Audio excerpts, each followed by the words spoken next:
আসসালামু আলাইকুম ভাইয়ারা, কেমন আছেন? নিশ্চয়ই জানি অনেক অনেক ভালো আছেন। আমি মোহাম্মদ পলাশ আহমেদ ঝিনাইদহ থেকে বলছি। এটা আমার লেখা রেডিওতে প্রথম ঘটনা।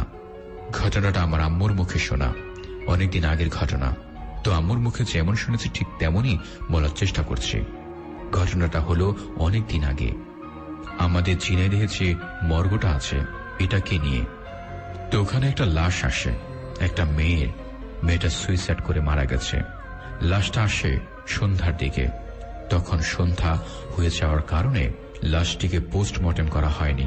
তো লাশের সাথে যারা আছে তারা সবাই চলে যায় লাশটিকে রেখে। তো রাতের বেলায় পাহারার দায়িত্বে থাকে ওই ডোমটা, যে ওখানে কাজ করত। তো মেয়েটা দেখতে অনেক সুন্দরী ছিল। তো ডোমটার খারাপ নজর পড়ে মেয়েটির দিকে।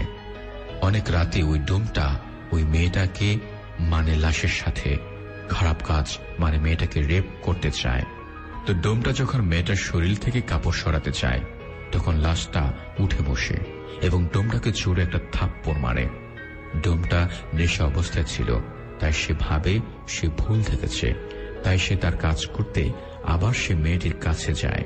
তখন লাশটা ওকে আবার মারে এবং তাকে তাড়া করতে থাকে। মর্গের সাইডে ফাঁকা মাঠ ছিল। ওই মাঠে তখন সরিষা লাগানো ছিল। ওই পুরো মাঠ ডোমটাকে তাড়া করে নিয়ে বেড়াচ্ছিল ওই মেয়েটি। তারপর ডোমটা দৌড়াতে দৌড়াতে নিজ বাড়ির কাছে এসে চিৎকার দিয়ে পড়ে গেছে। তখন ডোমের বউ বের হয়ে দেখে ডোমটা উঠানে পড়ে আছে। তখন তাকে ধরে ঘরে নিয়ে যায় এবং পরের দিন তার জ্ঞান ফেরে। পরে সবার সাথে এই ঘটনাটি বলে এবং দেখে তার গায়ে মায়ের দাগ, সরিষার ফুল লেগে আছে। তখন সবাই ওই মর্গে যায়, গিয়ে দেখে যেমন লাশ তেমনই আছে। এই ছিল আমার ঘটনা ভাইয়ারা, ভালো লাগলে পড়ে শোনাবেন।